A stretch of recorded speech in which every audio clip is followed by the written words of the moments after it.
Buenas noches, hermanos y hermanas. Gracias por permitirme nuevamente estar con ustedes y poder compartir este momento de oración y de reflexión en la fe, en este espacio que hemos justamente llamado de esta forma. Esta es nuestra fe. Un espacio que, como les decía la semana anterior, lo que quiere es darnos la oportunidad de profundizar en la fe que la Iglesia nos transmite. Quiero agradecerles nuevamente el que estén acá, el agradecer que haya tantas personas de lugares diferentes, de acá de Limón, de Guapiles, de Turrialba, de Heredia, que me han manifestado estar compartiendo este espacio. Para todos y para todas, un saludo fraterno y el deseo sincero de que este espacio sea realmente un momento de gracia, un momento que nos ayude a crecer en la fe. Nos ponemos en las manos del Señor y lo invocamos para que Él sea nuestra luz. Señor, yo creo, yo quiero creer en ti. Haz que mi fe sea pura y sin reservas, y que penetre en mi pensamiento, en mi modo de juzgar las cosas divinas y las cosas humanas. Señor, haz que mi fe sea libre, es decir, que cuente con la aportación personal de mi opción, que acepte las renuncias y los riesgos que comporta y que exprese el culmen decisivo de mi personalidad. Creo en ti, Señor. Señor, haz que mi fe sea cierta por una congruencia exterior de pruebas y por un testimonio interior del Espíritu Santo, cierta por su luz confortadora, por su conclusión pacificadora, por su connaturalidad sosegante.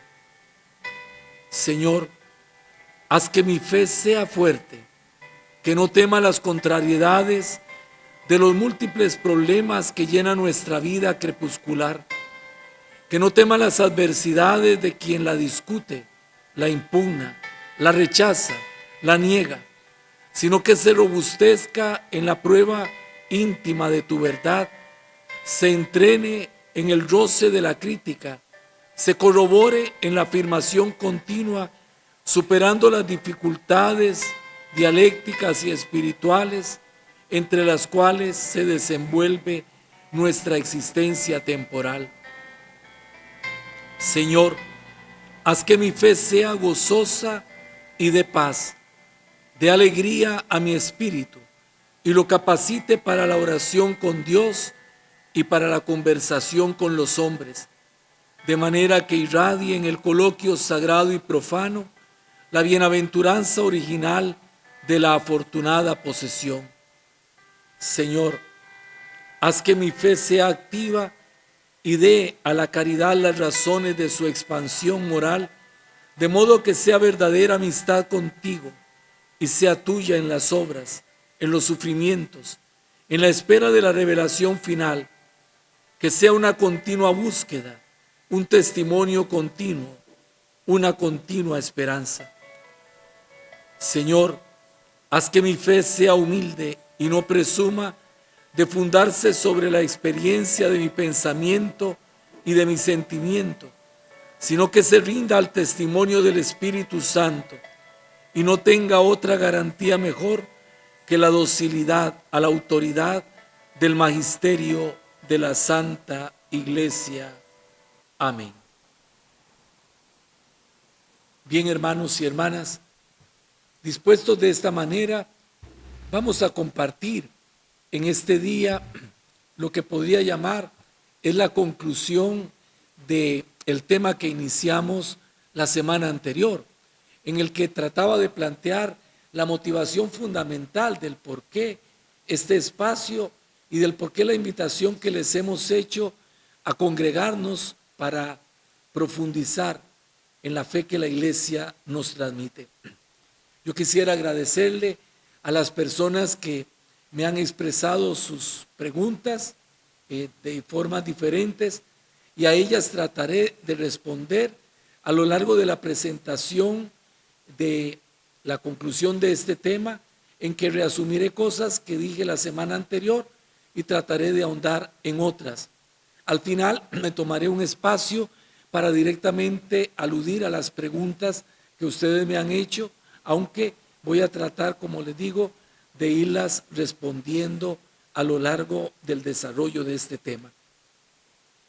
Hay un texto del Evangelio de San Marcos en el capítulo 9, del versículo 14 en adelante, en el que se lee: al llegar junto a los discípulos, vio a mucha gente que les rodeaba y a unos escribas que discutían con ellos. Toda la gente al verle quedó sorprendida y corrieron a saludarle. Él les preguntó: ¿de qué discuten con ellos? Uno de entre la gente respondió: Maestro, te he traído a mi hijo que tiene un espíritu mudo, y donde quiera que se apodera de él, le derriba, le hace echar espumarajos, rechinar de dientes y le deja rígido. He dicho a tus discípulos que lo expulsaran, pero no han podido. Él les responde: oh generación incrédula, ¿hasta cuándo estaré con ustedes? ¿Hasta cuándo habré de soportarles? Tráiganmelo. Y se lo trajeron. Apenas el espíritu vio a Jesús, agitó violentamente al muchacho y cayendo en tierra, se revolcaba echando espumarajos. Entonces él preguntó a su padre: ¿cuánto tiempo hace que le viene sucediendo esto? El padre le respondió: desde niño. Y muchas veces lo ha arrojado al fuego y al agua para acabar con él. Pero si algo puedes, ayúdanos, compadécete de nosotros. Jesús le dijo: ¿qué es eso de si puedes? Todo es posible para quien cree. Al instante gritó el padre del muchacho: creo, Señor, pero ayuda a mi poca fe. No voy a concluir con el texto que termina con la curación de aquel hijo del personaje del que nos habla el Evangelio, sino que quisiera comenzar por la pregunta, por la respuesta a la pregunta que Jesús le hace o al planteamiento que Jesús le hace. Todo es posible para quien tiene fe, dice el Señor. Y aquel hombre responde: creo, Señor, pero necesito que ayudes a mi fe. Esto lo planteo porque es importante y es una de las preguntas que me han dirigido. Es importante que nosotros tengamos presente que la fe no es algo ya hecho, que la fe es un camino que se va recorriendo, es un itinerario creciente al cual somos invitados. La fe siempre se desarrolla, la fe nunca ha llegado a su plenitud, la fe debe crecer, en ella debemos caminar. Por eso no nos debe extrañar que aún en personajes de los que nos habla la Sagrada Escritura podamos encontrarnos en algún momento un cierto titubeo, una cierta flaqueza de esa fe. Y tampoco nosotros, de frente a nosotros mismos, debemos sentirnos mal cuando consideramos o nos damos cuenta de que nuestra fe todavía tiene mucho por crecer. Esto debe convertirse para nosotros en un reto, en una invitación que nos haga sentirnos invitados por el Señor a recorrer el camino que como creyentes hemos de recorrer. Con estas palabras iniciales, dejo puesta la mesa para compartir el tema que hoy quisiera con ustedes compartir. He señalado en el encuentro anterior que la fe no puede tener nuestra medida, porque el sujeto de la fe ciertamente somos nosotros, pero el objeto de la fe es Dios. Y señalaba claramente en nuestro encuentro anterior que Dios tiene sus propias medidas, que Dios es Dios y no aquello que nosotros queremos hacer de Él. Por lo tanto, Nuestra respuesta a Dios, que es la fe, nuestra respuesta a su llamado, a su invitación, es una respuesta que necesariamente se ve configurada por las dimensiones de Dios, que toma las medidas propias de Dios.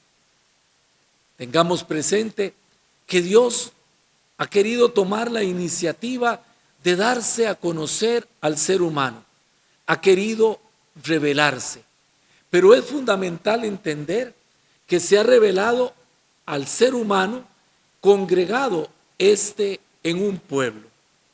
En este sentido, la Iglesia nos enseña en los documentos del Concilio Vaticano II que fue voluntad de Dios el santificar y salvar a los hombres, no aisladamente, sin conexión alguna de unos con otros, sino constituyendo un pueblo que le confesara de verdad y le sirviera santamente. Por esta razón, debemos entender que la fe en el Dios revelado no es algo que cada quien forja a su propio capricho, según su propia medida, sino que el creyente que recibe la revelación de Dios, es decir, la invitación de Dios a vivir en relación con Él, esa es la fe. Es una revelación que recibe en el seno, en el corazón de un pueblo, de una comunidad creyente, y por lo tanto, el creyente en su respuesta necesariamente tiene que vivir esta respuesta, esta fe, vinculado a aquellos con quienes comparte la misma experiencia de fe. Puesto que la revelación de Dios ha acontecido como experiencia en la fe de una comunidad, esa comunidad es referente fundamental para determinar la autenticidad de mi fe personal. Atiendan, hermanos, a lo que estoy señalando y veamos cuáles son las dimensiones que esto encierra. La fe, es decir, mi respuesta a Dios, a la revelación de Dios en mi vida, ciertamente encierra una dimensión personal, pero no es una dimensión individualista. No es simplemente lo que yo creo de Dios, lo que yo quiero creer de Dios, aquello que está sujeto a mis sentimientos, a mi subjetividad, sino que la forma maravillosa que Dios ha previsto para que mi subjetividad no convierta la fe simple y sencillamente en un antojo, en un capricho personal, es el hacerme descubrir que esa fe tiene como referente fundamental una comunidad creyente de la cual yo soy parte por medio del bautismo. Y por lo tanto, cuando pienso en mi fe, debo pensar no solamente en mi fe, sino en la fe de esa comunidad que a lo largo de siglos ha vivido su respuesta al llamado de Dios y al plan salvífico que el mismo Dios ha determinado sobre él. Cuando una persona da a su fe su propia medida, tengamos muy presente esto, termina proyectando en ella su propia profundidad. Dios deja de ser el objeto de la fe y bajo el nombre de Dios termina proyectándose el propio yo. Cuando yo hago de la fe algo simplemente sujeto a mis sentimientos, a mi forma de pensar, a lo que yo quiero, aún sin darme cuenta, lo que yo estoy proyectando como fe es mi propia imagen. Y por lo tanto, quien se convierte en objeto de mi adoración no es el Dios verdadero que tiene sus propias medidas, sino que al ser lo que yo proyecto, reflejo de mi propio yo, termino siendo yo aquel a quien yo mismo rindo el tributo de mi adoración. Ese es en el fondo el drama de la idolatría. En la idolatría antigua y nueva, el ser humano proyecta su propia imagen en aquello que es obra de sus manos, en aquello que él ha creado. Y proyecta en ello su propia imagen, porque aquello en lo que cree es algo sujeto a sí mismo. Piensen en un objeto cualquiera, como en la antigüedad los pueblos se fabricaban una imagen. Piensen en el pueblo de Israel cuando cayendo en la idolatría, se hizo un becerro de oro al que adoró como a su Dios. ¿Qué era aquel becerro? Algo que las manos humanas habían forjado, algo que el ser humano había plasmado y en lo que había depositado sus sentimientos, sus anhelos, su querer. En el fondo, ese becerro era la imagen del propio pueblo que se proyectaba y que hacía de su propio yo colectivo, en este caso, el objeto de su fe. Cuando nosotros aceptamos que Dios sea Dios en nuestra vida, aceptamos creer en Él, pero Dios es Dios, no es algo que yo puedo crear. Todavía hay algo más que tenemos que considerar en ese sentido. Nuestra alma, que está marcada por la experiencia del ser pecadores, es un alma en la que la imagen de nosotros mismos está enturbiada. Recordemos que hemos sido creados, forjados a imagen de Dios, pero que el pecado ha distorsionado esa imagen en nosotros. Por lo tanto, una imagen distorsionada que se proyecta es una imagen que se proyecta de forma distorsionada. Sucede en alguna medida como cuando yo desenfoco, digámoslo así, tomo el teléfono para tomar una foto y está desenfocada y tomo aquella foto y la foto sale movida. Pues eso pasa con el alma humana, enturbiada por la experiencia del ser pecador. Aquella imagen que se proyecta está marcada necesariamente por esa experiencia. Por eso, no solamente yo, al crear mi fe de una forma individual, proyecto mi propio yo, sino que proyecto mi propio yo en su condición de pecador y por lo tanto proyecto como objeto de mi fe mi propia subjetividad herida por el pecado. Por eso para nosotros, creyentes católicos, es fundamental entender que nuestra fe tiene un lugar particular, un lugar singular, un lugar vital donde esa fe debe ser vivida y esa es la fe de la comunidad. Porque la única forma de purificar mi subjetividad de todo aquello que es ajeno a Dios es confrontándola con todos aquellos que conmigo creen, todos aquellos que han creído antes que yo y de quienes yo he recibido la fe. Alguien podría decir, y no podría toda esa comunidad creyente, todo ese pueblo equivocarse. Tengamos muy presente que Jesús prometió el auxilio de su Espíritu para que aquellos que le acogieran, no solo individualmente, sino constituidos como una comunidad, fueran guiados por ese Espíritu hasta el conocimiento de la verdad. Por ello la Iglesia cree en aquello que llama el sentido de la fe, el sensus fide. ¿Qué es el sentido de la fe? El sentir de la fe que comparte todo el pueblo de Dios, y no solamente de este momento, sino el pueblo de Dios que ha vivido a lo largo de toda la historia, que ha testimoniado con su vida, incluso muchas veces con la sangre del martirio, esa misma fe. De tal forma que cuando profeso mi fe, yo no solamente profeso mi fe, y la garantía de profesar la fe auténtica es que en la misma fe de aquel, de todo el pueblo de Dios, de todo el pueblo creyente en este momento, de todo el pueblo de Dios que ha vivido a lo largo de la historia.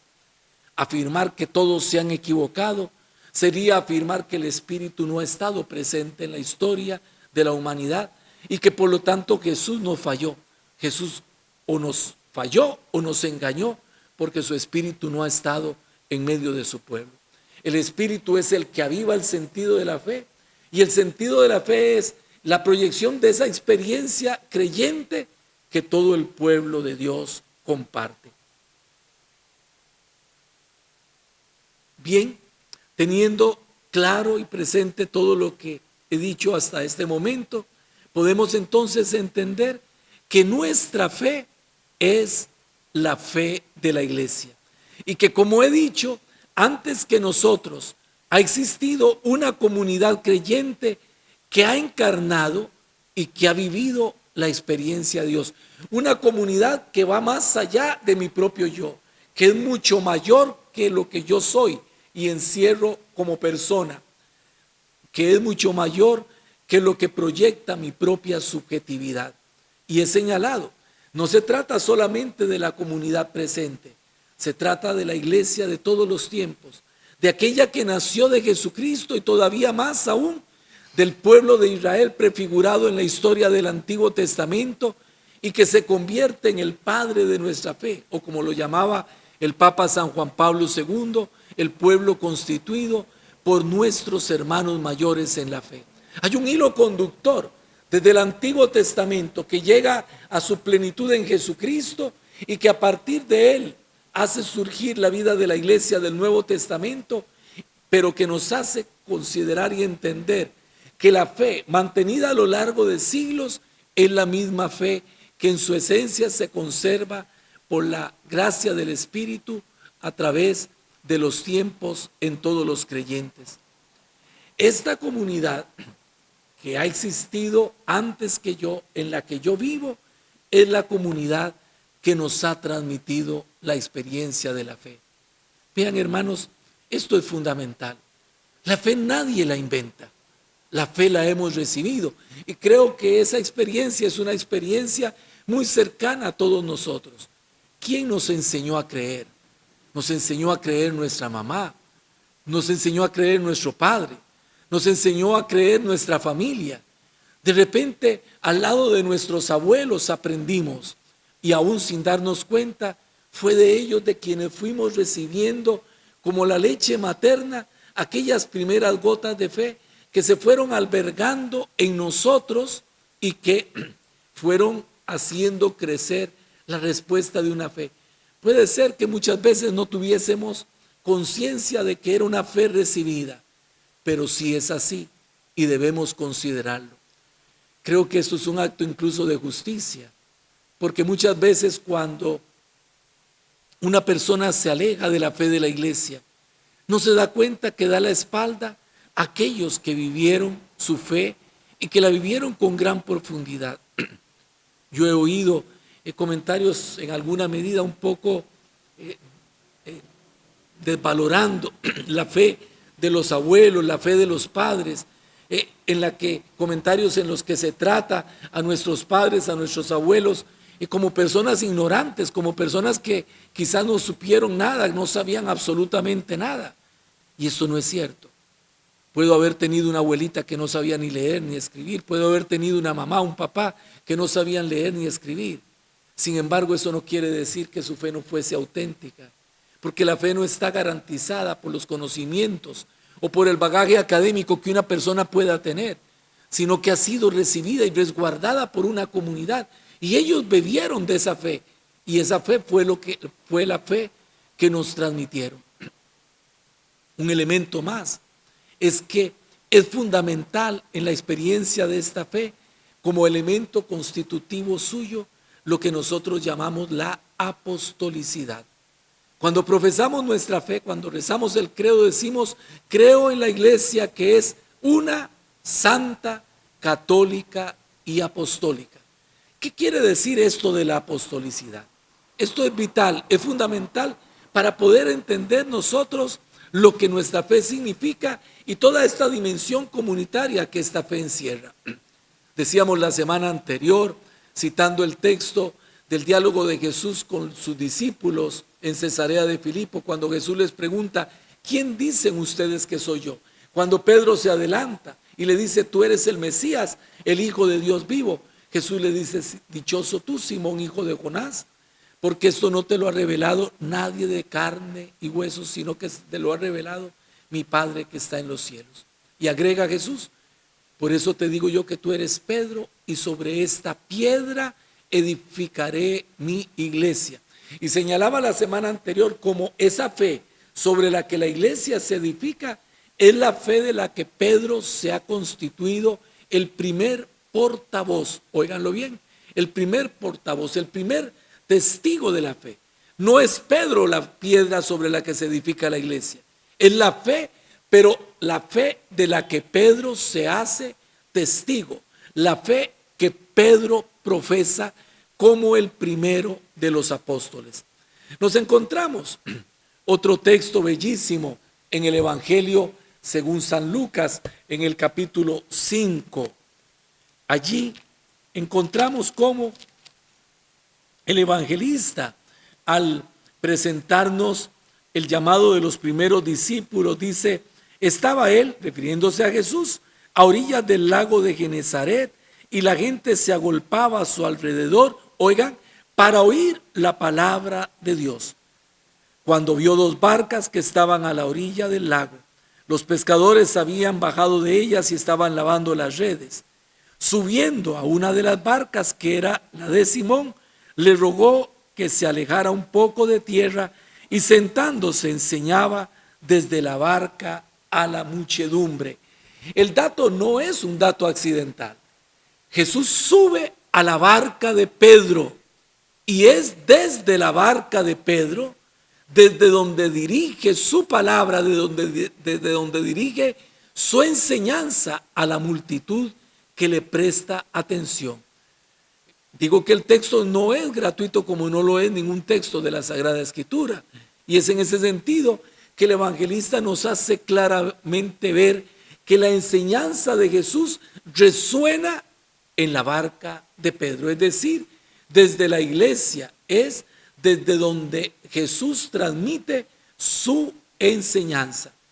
Estoy hablando de la apostolicidad, del por qué es fundamental entender la apostolicidad como un elemento constitutivo de nuestra fe. Y en ese sentido, escuchamos cómo el apóstol San Pablo en la carta a los Efesios nos dice: así pues, ya ustedes no son extraños ni forasteros, sino conciudadanos de los santos y familiares de Dios, edificados sobre el cimiento de los apóstoles y profetas, siendo la piedra angular Cristo mismo, en quien toda edificación bien trabada se eleva hasta formar un templo santo en el Señor, en quien también ustedes están siendo juntamente edificados hasta ser morada de Dios en el Espíritu. El cimiento de los apóstoles, es decir, la enseñanza de Jesús, llega a nosotros a través del testimonio de los apóstoles. Y en este sentido es que afirmamos que la iglesia es apostólica. Esto todavía tiene una mayor profundidad, pero vamos a dar lugar a una pregunta que alguno de nuestros oyentes quiere en este momento hacer. Sí, padre. Evelyn Bermúdez nos realiza la siguiente pregunta. Padre, a veces no existen estos patrones de transmisión de la fe y sin embargo se cree, se confía. En este caso, ¿cómo podríamos explicar la fe? Muchas gracias. Bien, gracias Evelyn por tu pregunta. Tengamos presente que hablé de patrones, por ejemplo, el padre, la madre, los abuelos que transmiten la fe. Puede ser perfectamente que estos patrones no hayan existido o que no hayan sido, digamos, el vehículo más idóneo para la transmisión de la fe. Pero independientemente de si hubo padre, madre, abuelos o alguien, la fe la hemos recibido de la comunidad. La hemos recibido a través de la comunidad creyente. La fe no es algo que alguien se inventa. Y aunque, repito, hay una oscilación entre la fe como experiencia personal y la fe como experiencia comunitaria.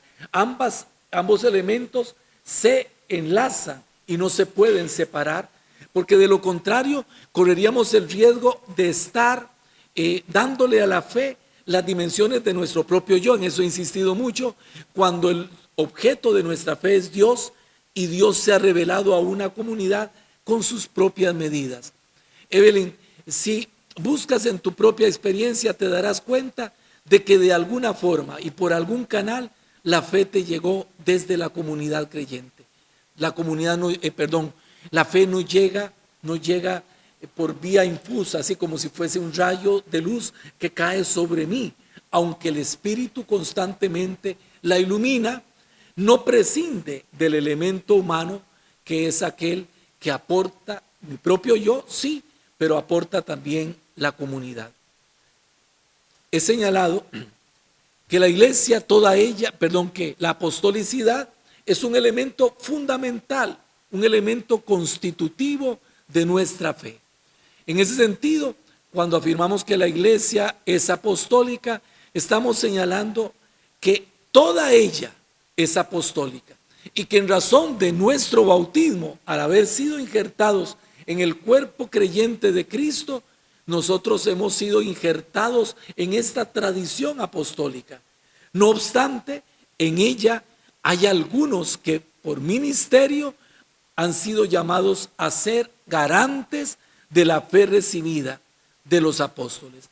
Y estos son, en primer lugar, los mismos apóstoles a quienes Jesús les transmitió la enseñanza de la fe y quienes la fueron comunicando, y a través de la historia en una cadena ininterrumpida que llega hasta nuestros días en sus sucesores, que son el colegio apostólico, teniendo a la cabeza el sucesor de Pedro, que es el Papa.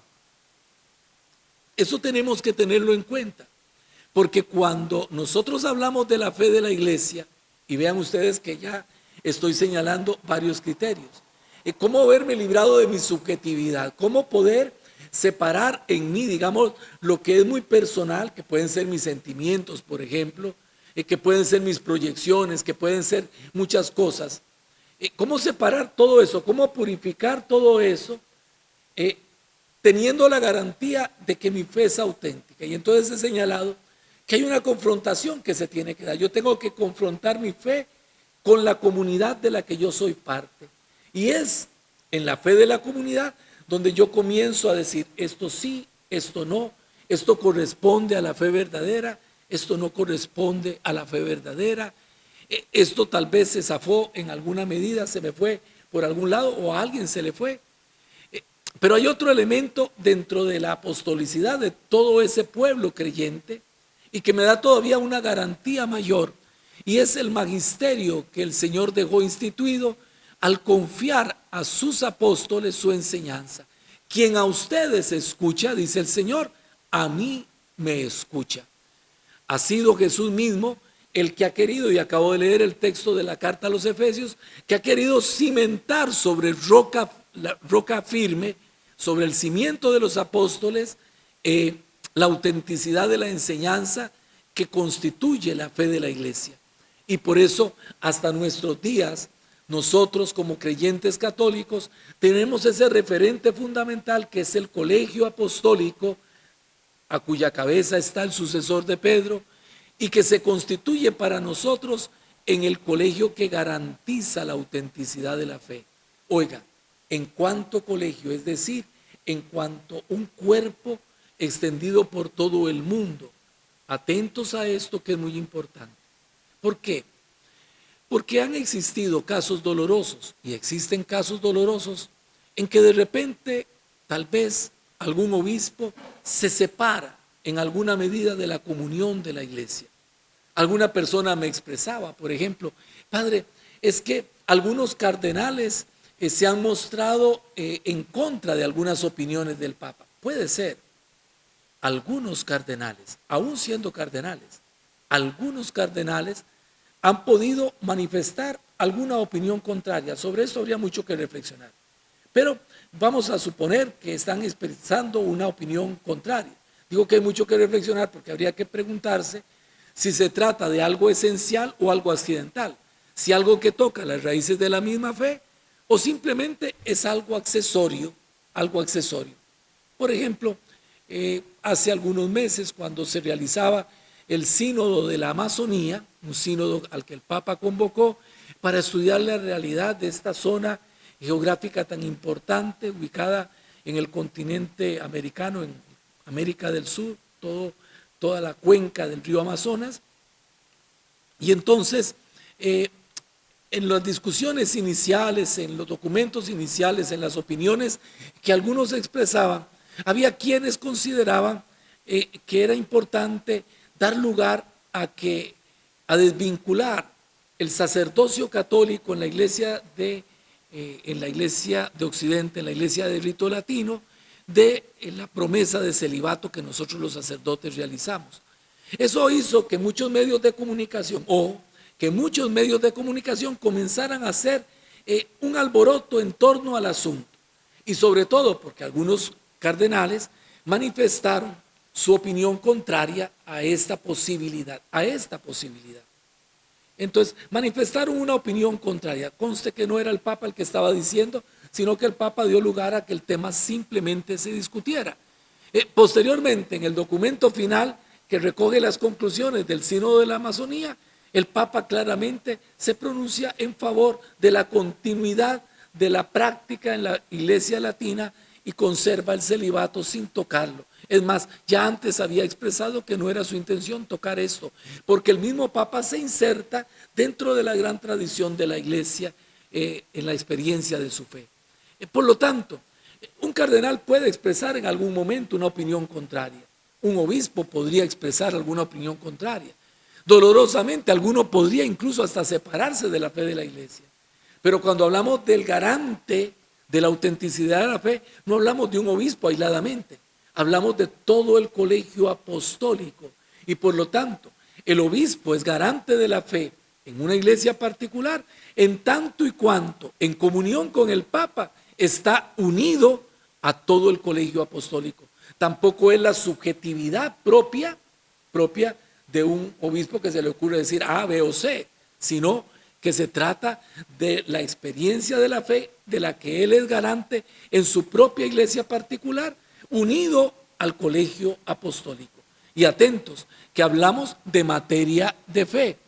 Un obispo podría expresar una opinión particular en alguna materia en la cual incluso se pueda equivocar, qué sé yo, una opinión sobre cómo enfrentar, cómo poder implementar, digámoslo así, de mejor manera las disposiciones sanitarias de este momento, y puede ser que el obispo se equivoque porque él no es médico, él no es una autoridad en este campo. Acá estamos hablando de que el colegio apostólico es garante en la apostolicidad de la que están investidos, de la fe de la iglesia, en tanto y cuanto estamos hablando, repito, enfatizo, de la fe, no de otra cosa. Dice en otro texto de la misma carta de San Pablo a los Efesios, refiriéndose al ministerio de los apóstoles, dice, es el mismo Señor quien dio a unos ser apóstoles, a otros profetas, a otros evangelizadores, a otros pastores y maestros, ojo, para el recto ordenamiento de los santos en orden a las funciones del ministerio, para edificación del cuerpo de Cristo, hasta que lleguemos todos a la unidad de la fe y del conocimiento pleno del Hijo de Dios, al estado del hombre perfecto, a la madurez de la plenitud de Cristo. Subrayemos elementos que son vitales. Es el mismo Señor quien dio a unos el ser apóstoles. Claramente la iglesia nos enseña que a través del Espíritu el Señor distribuye en el pueblo santo sus dones y carismas, y es a unos a quienes escoge para este ministerio. Todos recordarán el largo tiempo que vivimos en sede vacante, mientras no teníamos obispo, cuando Monseñor Quirós fue trasladado a la sede metropolitana de San José. Con cuánta insistencia orábamos, con cuánta insistencia le pedíamos al Señor que nos diera un obispo. ¿Por qué esa experiencia de fe?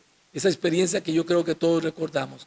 Porque todos sabíamos reconocer la necesidad, no de alguien que viniera a administrar, eso lo podía hacer cualquiera, no de alguien que viniera a cuidar la casa episcopal, la curia diocesana, no de alguien que viniera a firmar documentos, no, eso lo podía hacer cualquier otro, pero sí alguien que pudiera, injertado en la sucesión apostólica, hacer las veces del apóstol entre nosotros y ser garante de la autenticidad de nuestra fe.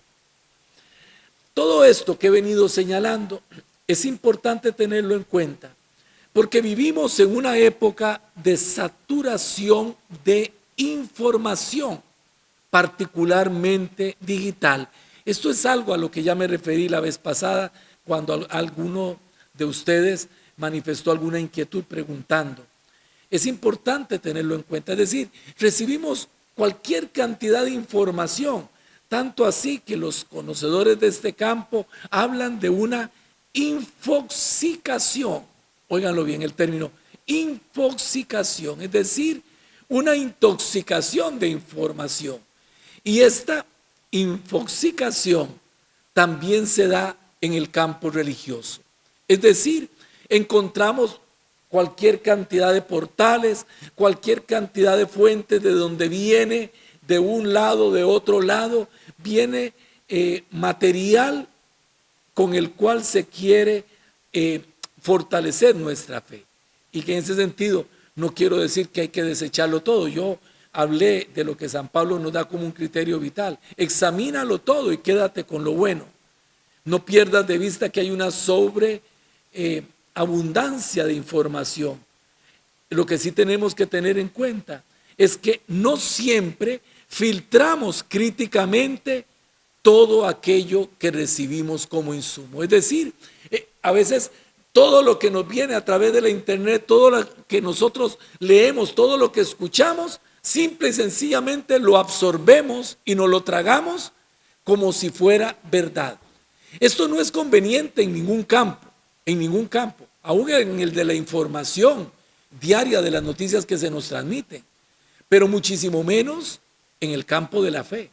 Porque si nosotros absorbemos todo lo que nos transmiten bajo la apariencia de que es experiencia de fe, corremos el riesgo de que en alguna medida nos estén filtrando elementos que no son propios de la fe católica, que se alegan de su autenticidad. Hay quienes en alguna medida se atribuyen un magisterio paralelo que no es legítimo. Por eso hablaba de la apostolicidad, porque el Señor dio a unos el ser apóstoles, y esos a quienes llamó a ser apóstoles son los que constituyen como colegio episcopal, con el sucesor de Pedro a la cabeza, los que constituyen los garantes fundamentales de la autenticidad de la fe. Por lo tanto, cuando se trata de dilucidar en algún aspecto si aquello que se nos está diciendo, aquello que se nos está transmitiendo corresponde a la fe auténtica, es a ellos a quienes nosotros nos remitimos, es al magisterio de la iglesia, es a la enseñanza de la iglesia que nos va a decir, nos va a precisar, esto sí, esto no, esto anda por acá, esto tiene equivocaciones. Y no aquellos que pueden constituirse a sí mismos un magisterio paralelo. A veces son los medios de comunicación que quieren dictar lecciones de fe. A veces son otros grupos movidos por intereses distintos que buscan transmitirnos como fe auténtica algo que no corresponde sino a sus propios intereses. Por eso yo decía la semana anterior, y no lo pierdan de vista, no basta con que nos digan es católico. Puede que nos digan, es que es católico el que está transmitiendo. Puede ser. No basta con que nos digan, es sacerdote. Puede ser. No basta con que nos digan, es un predicador. No basta con que nos digan, va a la iglesia. Porque todo eso no lo pueden decir. Y eso no nos hace deducir automáticamente que lo que nos están transmitiendo es la fe auténtica. Por eso debemos remitirnos al magisterio de la iglesia. Tenemos que ser críticos y considerar que también en materia de fe pueden haber intereses ajenos, óiganlo bien, intereses ajenos o contrarios a la vida de la iglesia, manipulaciones que buscan otros objetivos que no son la unidad de la iglesia. Óiganlo bien. Otros objetivos que no son los de la unidad de la iglesia y por lo tanto la unidad de la fe. Otros intereses, pueden haber muchos. Alguien puede estar defendiendo un proyecto personal. Alguien puede estar defendiendo una manera de pensar. Alguien puede estar defendiendo ciertos esquemas de pensamiento. Y cuando se siente amenazado comienza en nombre de la iglesia a transmitir cosas que no es la iglesia la que nos está transmitiendo. Por eso lo importante de un programa como este, aprender a leer en la fe de la iglesia nuestra experiencia personal. Es necesario no perder de vista que no basta con una fe ralita, No basta con una fe así, apenas medio pasada por agua. Y en ese sentido, el cardenal Ratzinger, en una conferencia que dictó en el año 1996, el que llegó a ser posteriormente el Papa Benedicto XVI, decía: no resistiría a los embates del tiempo una fe católica reducida a bagaje, a elenco de algunas normas y prohibiciones, a prácticas de devoción fragmentadas o adhesiones selectivas y parciales de las verdades de fe, a una participación ocasional en algunos sacramentos, a la repetición de principios doctrinales, a un moralismo blando o crispado que no convierten la vida de los bautizados. Tengan en cuenta este texto tan importante que tiene una profundidad tal que nuestros obispos de América Latina han querido insertarlo en las conclusiones del documento de Aparecida en el número 12. Me voy a referir a este texto. Ahorita tenemos una pregunta de uno de nuestros oyentes. Martín Coto nos consulta: Padre, ¿puedo entender como la unidad de la fe esa misma fe que recibía la comunidad del pueblo creyente de Dios? He estado diciendo, Martín, que uno de los parámetros vitales para poder yo tener la certeza de que mi fe no es simplemente la proyección de mi subjetividad, es la confrontación de esa fe con la comunidad creyente. Con la comunidad creyente que no es la pequeña comunidad, tal vez con la que yo me congrego, que no es solamente la comunidad parroquial de la que yo soy parte, que no es solamente la comunidad diocesana, no, sino que es toda la iglesia en el sentido de la fe que esa iglesia alberga y que va marcando su camino. Por eso decía, la fe de la iglesia de este momento y la fe de la iglesia de 2000 años atrás, de 20 siglos de historia que han venido siendo, digámoslo así, el tiempo de gracia en el que la experiencia de esta fe se ha venido afianzando. De tal forma que cuando nosotros nos preguntamos, bueno, ¿y cómo debo entender esto? ¿Cómo debo entender este principio? ¿Cómo debo entender esta enseñanza? Yo me remito a cómo lo ha entendido la iglesia a lo largo del tiempo. Puedo citar de una forma muy sencilla, como en el capítulo 5 de la carta del apóstol Santiago se dice: si alguno está enfermo entre ustedes, llame a los presbíteros de la iglesia para que oren por el enfermo y lo unjan con el aceite santo. Aquella unción perdonará sus pecados, el Señor le fortalecerá y le dará la salvación. El texto no lo estoy leyendo en este momento, pero más o menos eso es lo que dice. Cuando la iglesia interpreta este texto, cuando la iglesia de todos los tiempos se pregunta ¿a qué se refiere el apóstol Santiago?, responde al sacramento de la unción de los enfermos. Y nos encontramos allá en el Concilio de Trento, en el año 1500 algo, en el siglo XVI, que la iglesia define solemnemente que hay 7 sacramentos, uno de los cuales es justamente el sacramento de la unción de enfermos. ¿Cómo la iglesia tiene la certeza de que no está inventando algo? Porque es algo que ha creído el pueblo creyente a lo largo de 2000 años, porque la interpretación ha sido la misma, porque el texto en su interpretación se hunde en el sentido común de la fe que todo el pueblo de Dios cree. Otro ejemplo que podría citar, el de la asunción de la Santísima Virgen en cuerpo y alma a los cielos. No me voy a referir en detalle al dogma, proclamado solemnemente por el Papa Pío XII en el año 1954, creo, en el año 1954. Proclamado solemnemente. El Papa proclama en nombre de la Iglesia una verdad de fe y dice, es una verdad de fe el que al terminar su tránsito temporal, la Santísima Virgen María fue elevada en cuerpo y alma a los cielos. Es decir, la primera resucitada en plenitud después de Jesucristo el Señor, la que primero participa de la resurrección plena, total. Esa resurrección que nosotros esperamos hasta el fin del tiempo, cuando nuestro cuerpo y nuestra alma se vuelvan a unir para dar lugar a la vida plena en Dios. Bueno, ¿por qué la iglesia lo proclama?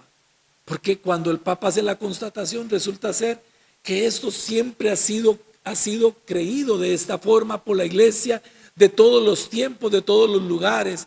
Se celebraba como fiesta, el pueblo de Dios lo creía. Y ha sido una verdad mantenida a lo largo de todos los siglos, atestiguada por los santos padres, etc. Dice, bueno, es que el Espíritu ha actuado durante todo este tiempo y no puede haber permitido que la iglesia de todos los tiempos se equivocara. No es un invento del Papa. Es muy hermoso. Si algún día tienen la oportunidad de entrar en la Basílica de San Pedro en Roma, en las columnas de la entrada hay unas grandes placas de mármol en donde está el nombre de todos los obispos del mundo que junto al Papa hicieron la proclamación de este dogma. Ahí está el nombre de Monseñor Víctor Manuel Sanabria Martínez, arzobispo de San José en aquel entonces. Eso es la fe de la iglesia. Entonces, ¿dónde tengo yo la garantía de que no es mi sentimiento, de que no es algo que yo invento? Cuando yo encuentro el respaldo de toda una comunidad creyente que a lo largo de 20 siglos ha creído esto mismo y le ha dado la misma interpretación. Decía anteriormente que el cardenal Ratzinger en aquel entonces nos dice que no resistiría a los embates del tiempo una fe reducida a algo muy simple. Nosotros debemos ahondar en nuestra fe, debemos profundizar en nuestra fe, debemos conocer más nuestra fe, porque tenemos la seguridad de que si realmente la conocemos, nunca nos alejaremos de ella y nunca habrá nada que nos mueva. El mismo texto de Aparecida dice, nuestra amenaza mayor es el gris pragmatismo de una vida cotidiana de la iglesia en la cual aparentemente todo procede con normalidad, pero en realidad la fe se va desgastando y degenerando en mezquindad. Es decir, cuando nos conformamos con estar simplemente con aquello que recibimos cuando éramos niños. Yo dije, puede que la fe la haya recibido de mi abuelita o de la maestra de catequesis, y eso estuvo muy bien, pero si yo me quedé con aquella fe que me transmitió la catequista, si yo me quedé con la fe que mi abuelita me transmitió, eso no me va a alcanzar para nada, eso no me va a alcanzar para poderle hacer frente a todos los retos que yo enfrento en el mundo moderno. Yo no voy a poder dar testimonio de una fe si solamente me sé el Padre Nuestro y el Ave María. Eso puede ser un buen principio de fe. Pero si yo me quedo con eso, creyendo que es lo normal, todo se va volviendo mezquino, se va volviendo frágil. Por eso nuestros obispos nos dicen en el documento de Aparecida, a todos nos toca recomenzar desde Cristo, teniendo claro, y citan nuevamente al Papa Benedicto XVI, que no se comienza a ser cristiano por una decisión ética, por una gran idea, sino por un acontecimiento, por un encuentro con una persona que le da un nuevo horizonte a la vida y con ello una orientación definitiva. Es decir, lo que hace que yo me convierta en cristiano es la experiencia de una fe que constantemente se reaviva en el encuentro con Jesucristo. Y voy a saber cuál es la autenticidad de ese encuentro, si ese encuentro con el Señor ha cambiado mi vida, ha marcado un rumbo distinto a esa vida que yo como creyente vivo. Decía, y no quiero terminar sin esto, que hay algunas preguntas que agradezco y que me han hecho. La primera, ¿no será que nos ha faltado fuerza y claridad al transmitir la fe de la iglesia? A ella daba respuesta en el encuentro anterior y ahora voy a hacer una referencia del Papa Francisco. La segunda, ¿por qué puede resquebrajarse la experiencia de nuestra fe? ¿Será que Dios retira su iniciativa? Y me ponían el ejemplo de Zacarías. No, la fe no se resquebraja, pero la fe se da desde la respuesta que yo como humano tengo que dar al llamado de Dios. Dios no cambia, pero yo puedo flaquear. Por eso la experiencia de la fe tiene que crecer constantemente, y por eso comencé con el texto del Evangelio de San Marcos hoy. Creo, pero aumenta mi fe. Zacarías flaqueó en algún momento y por eso se quedó mudo, pero después supo compensar la duda de un determinado momento con su gozosa profesión de fe al dar crédito a lo que el ángel le había anunciado y llamar a su hijo Juan, como el ángel se los había dicho. No es la iglesia la que provoca cambios en su fe cuando en ella se dan transformaciones. Voy a señalar algo que es vital y lo voy a decir ahorita. Cómo ayudar a algunas personas que en estos tiempos se han dejado confundir por lo que ven y leen en las redes sociales. Cada uno fórmese en su fe.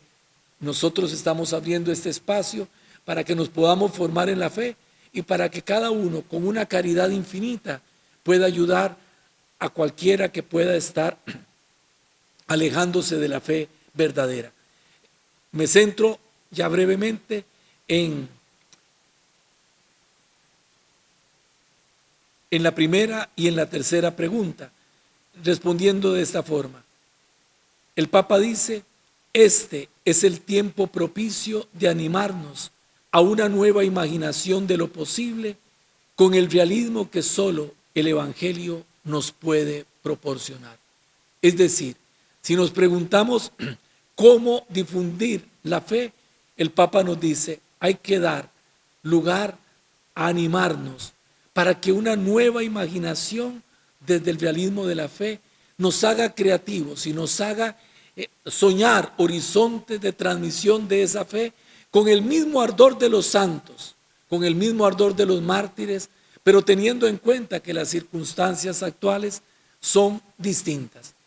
Y con respecto a la persona que me preguntaba si los cambios en la iglesia no pueden haber sido los que han producido, digámoslo así, este tipo de confusiones, yo quiero responderles con unas palabras del Papa Juan XXIII, San Juan XXIII, el día que inauguró el Concilio Vaticano II, 12 de octubre de 1962. Y el Papa señala: una cosa es la substancia de la antigua doctrina del depositum fidei y otra la manera de formular su expresión. Y de ello ha de tenerse gran cuenta, con paciencia, si necesario fuese, ateniéndose a las normas y exigencias de un magisterio de carácter predominantemente pastoral. ¿Qué quieren decir estas palabras? El Papa distingue entre la esencia de la fe, que permanece incólume a lo largo de los siglos, es decir, esto no lo puede cambiar un papa, no lo puede cambiar un obispo, no lo puede cambiar nadie, porque es la esencia del depósito de la fe. Y otra cosa es el cómo esta fe se transmite, el cómo esta fe se comunica, el vocabulario, las formas, todo lo que podríamos decir es externo a la misma fe. Quizás si hay personas que son un poquito más grandes en edad se podrán acordar cómo antes del concilio las misas se celebraban en latín. ¿Por qué se celebraba en latín? ¿Porque el latín es bonito? No, porque el latín era el idioma oficial del Imperio Romano. Y hubo un momento en que el Imperio Romano prácticamente abarcó toda la humanidad conocida. Por lo tanto, era la lengua que se hablaba en todo el mundo.